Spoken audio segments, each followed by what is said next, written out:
So, today's topic is coverage of race, and this is one of the more complex topics in this course.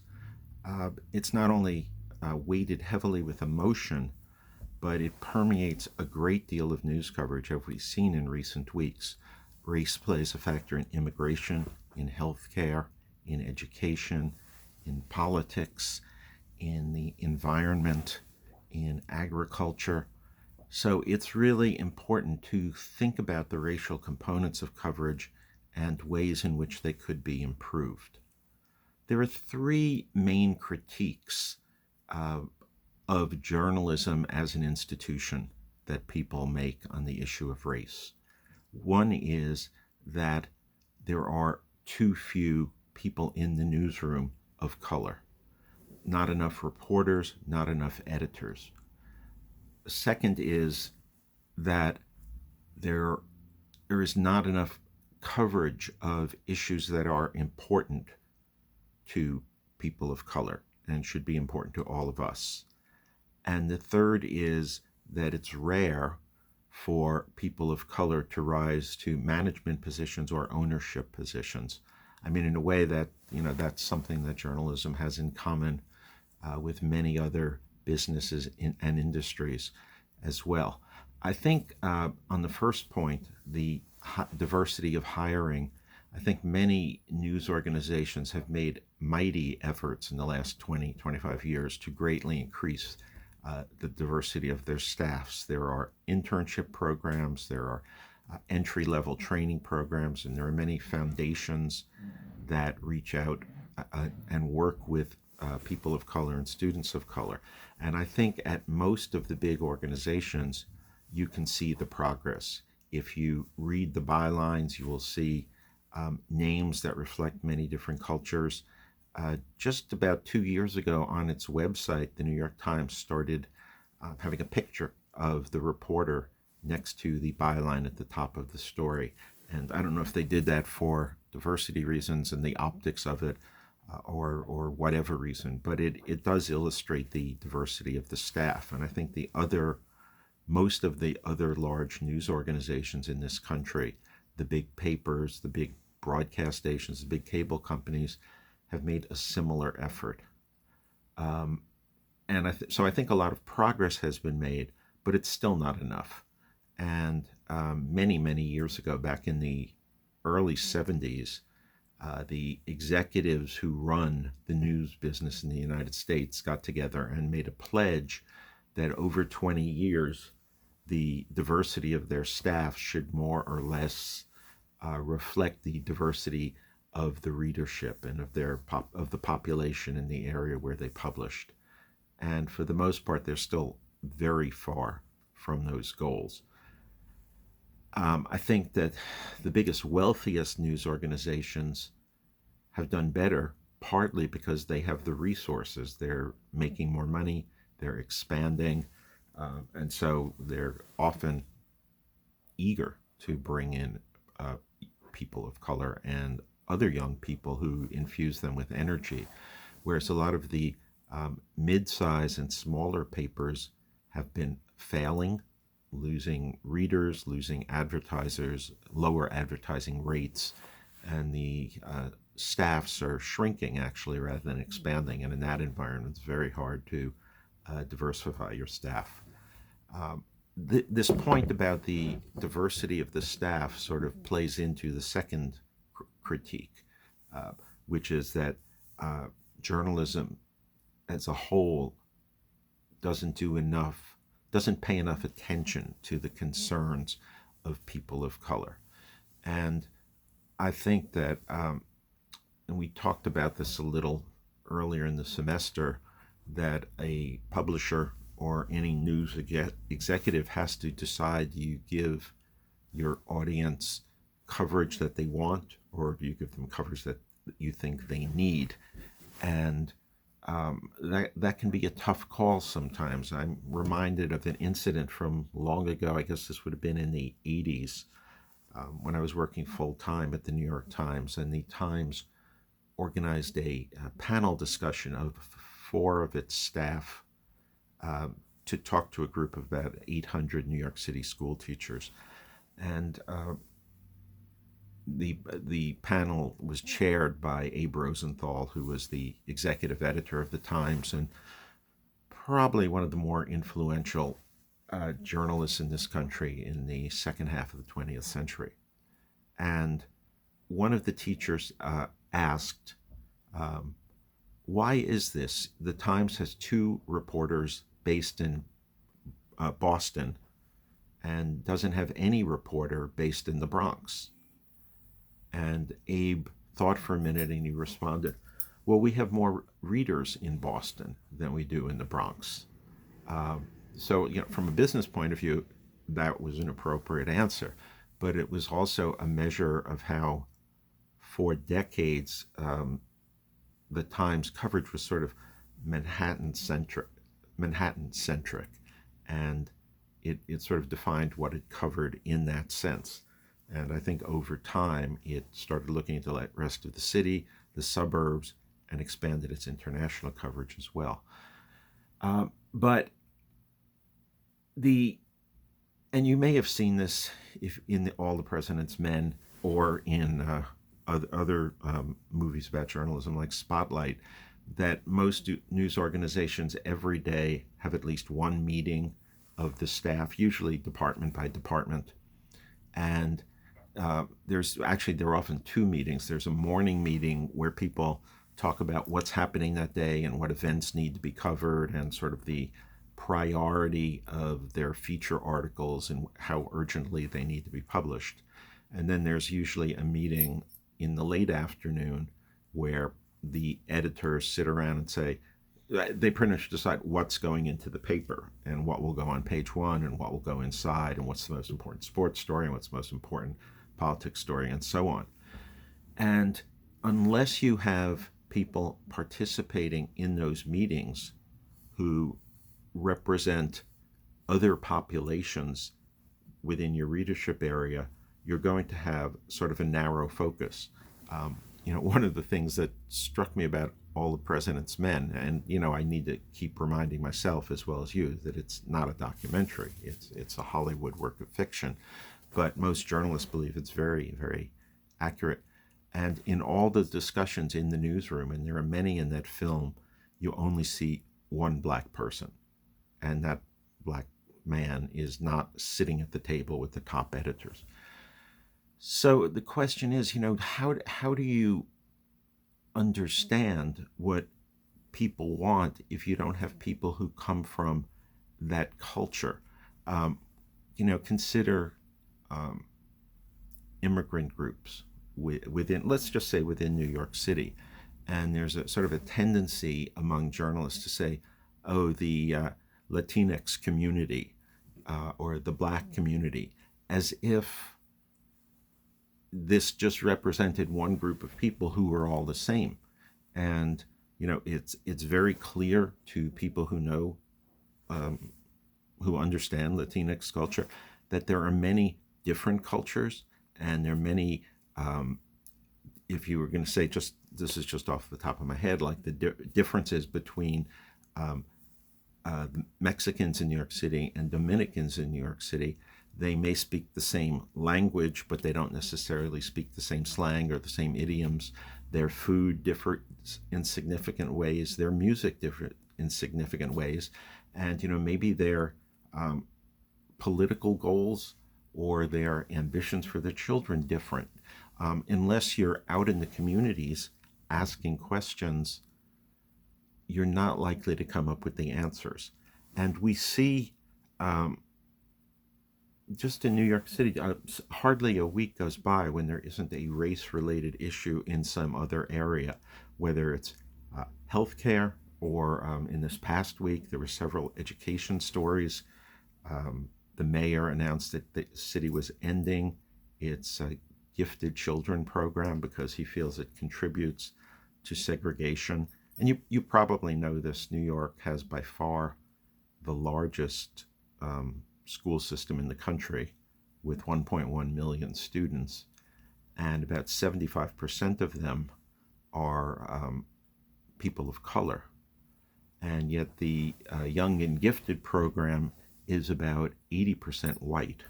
So it reinforces the segregation.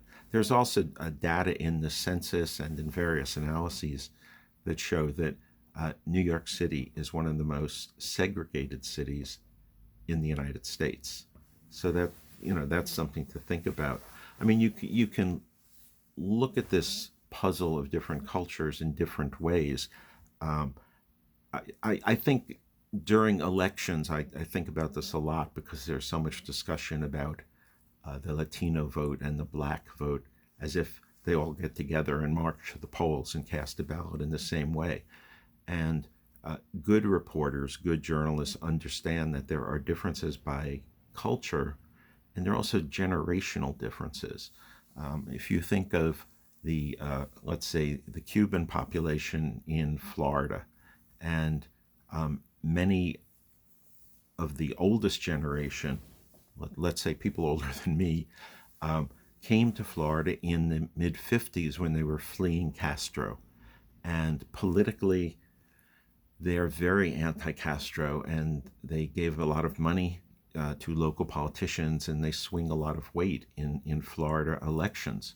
And so uh, they would press Congress and the president um, to have an embargo on Cuba and not to have any diplomatic relations. And for years that was the case. And then their children tended to be um, more educated, saw themselves more as U.S. citizens. Um, and when President Obama announced the establishment or the resumption of diplomatic relations with Cuba, this generation of Cuban Americans was very supportive of that. And that made it politically a little easier to do this. But, we're now at a point where the grandchildren of the original Cuban immigrants are coming of age and beginning to vote, and maybe they're reacting against their parents, but their views tend to reflect the conservatism of their grandparents. And so that puts pressure on the US to remain hostile relations with Cuba in the hope of toppling the communist government. So I think, if you're sitting around, and Florida often comes up when people are talking about national elections because it's one of the swing states that could go either way. If you're sitting around and talking about the Latinx vote in Florida, you really need to understand the generational aspect of it. And some good reporters do this. I thought NBC News did a very good job of this in the presidential election. You need to ask yourself, do urban black families that have been living in New York or Detroit or Chicago for many decades, do they have the same views as recently arrived black Caribbean Americans? Why would you assume they do? Just because of their skin color. So I think that you need to have staff that can go out into those communities and understand not just languages, but understand the values of that community. Different groups have very different views of religion, different views of the role of government, strong views of the roles of families. And unless you send out reporters who understand those cultures, you're not going to get stories that are smart and well informed about those cultures. So I think that that's something important that good news organizations, know and have acted on, and it does make a difference at the higher levels of journalism. The third critique, which is in ways related to the other two, is that journalists instinctively turn to white institutional sources when they're starting reporting on their stories. Whether if you're thinking about the corporate world, if you're thinking about the the different components of government, all the federal departments, agriculture, education, health and human services, and so on. Much of the leadership is white and white male, and if your first instinct is to ask them for information, you're not telling the whole picture. I think it's really important in business news to access the workers and ask what they think. And just in the last year or two, we've been seeing a lot of that because the minimum wage is an issue in many states. Union organizing is an issue in many states. This has come up a great deal during the pandemic around Amazon, which is not unionized, and its growing number of warehouse workers who tend to work very long hours for not a great deal of money. And in some parts of the country, they have tried to organize, and Amazon has vigorously opposed this. And I think because of the prominence of Amazon in our economy, I think more news organizations are looking at this and seeing this. And so we've seen, some very good journalism in the last couple of years about the situation of workers, not just at Amazon, but at in mines, in oil fields, in natural gas. And some of what I'm saying is it's very much true in Silicon Valley as well, which to this day and after some decades of success, is still very largely dominated by white men. So in that way, I think there's still a lot of progress to be made and a lot more that journalists can do. One of the issues that comes up around this is language skills, and for many years, American news organizations in general did not seek or encourage their staff to develop other language skills, and it was common either to provide them with translators or just encourage them to find English-speaking people. And I can remember many years ago, a good reporter whom I knew pretty well and I had worked with was sent to Poland as a correspondent.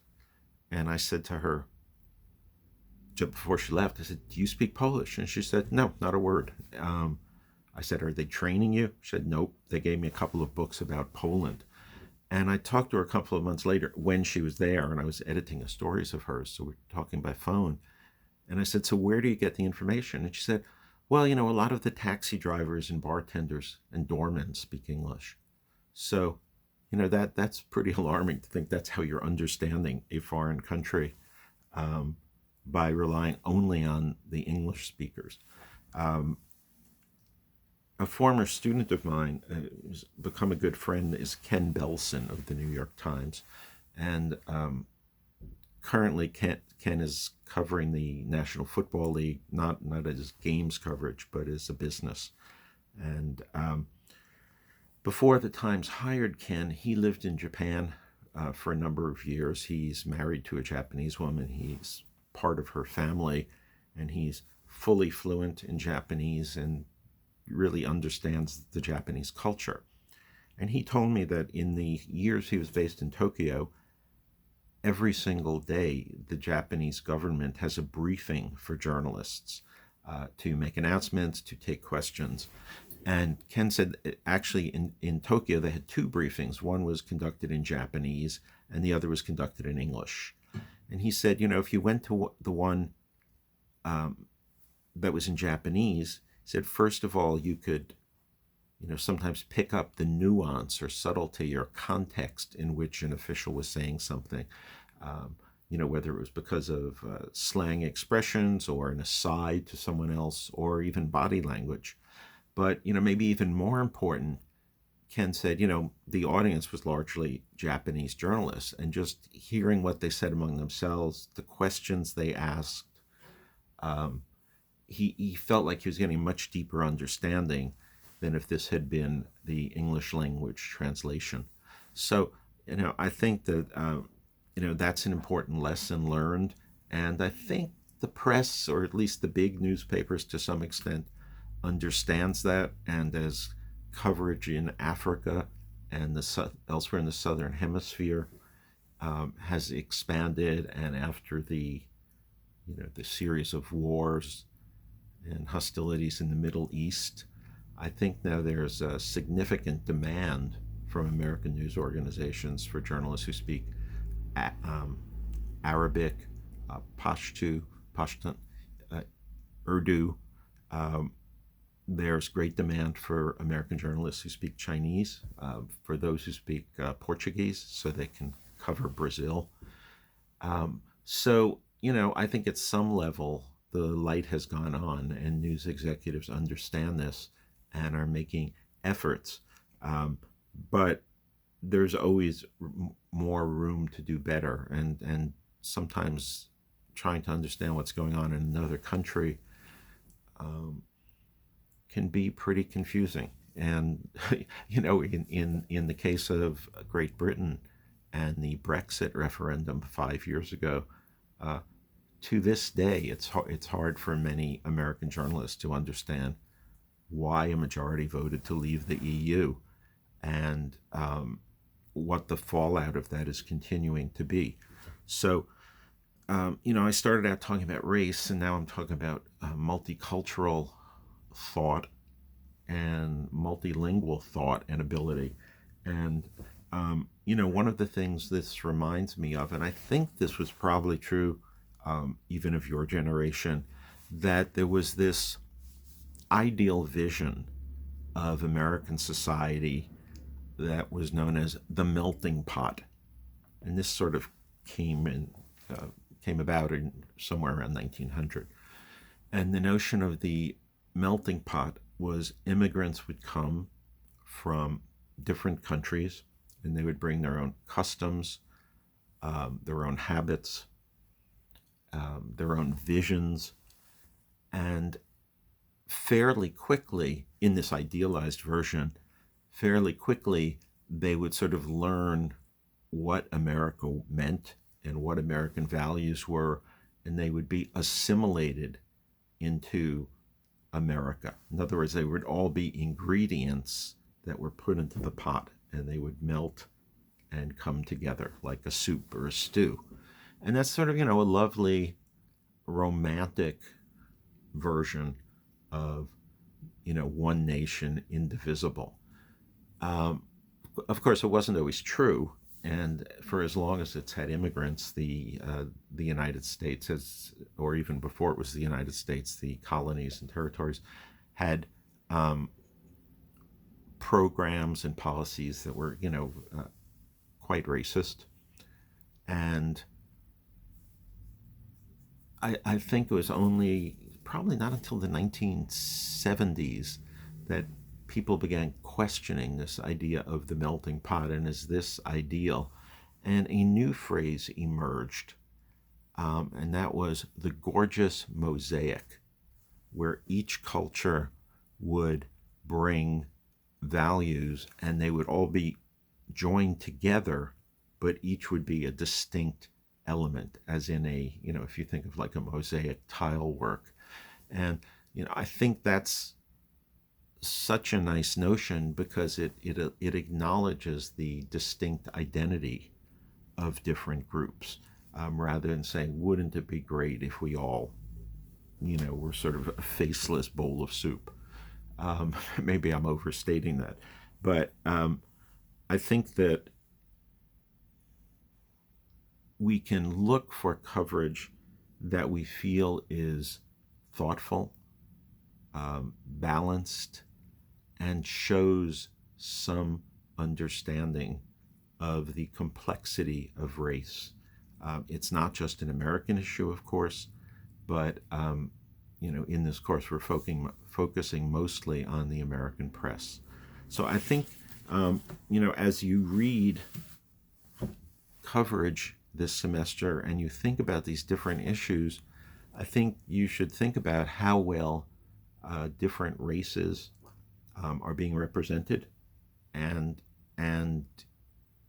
also note that within different races there are very distinctly different communities and try to help your readers and viewers understand that. Another example I should mention here is Asians in the United States. And, to some extent, they too are lumped together as a group. And, what do the Asians want? Who speaks for the Asians? And to take that approach is to sort of deny that there are many different Asian cultures arriving in the U.S. and people who come from China, people who come from South Korea, people who come from Japan, people who come from Thailand or Cambodia or India or Pakistan. I'm not trying to name all the countries in Asia. Have distinctly different interests and in many cases different values, and they come to America sometimes in search of different things.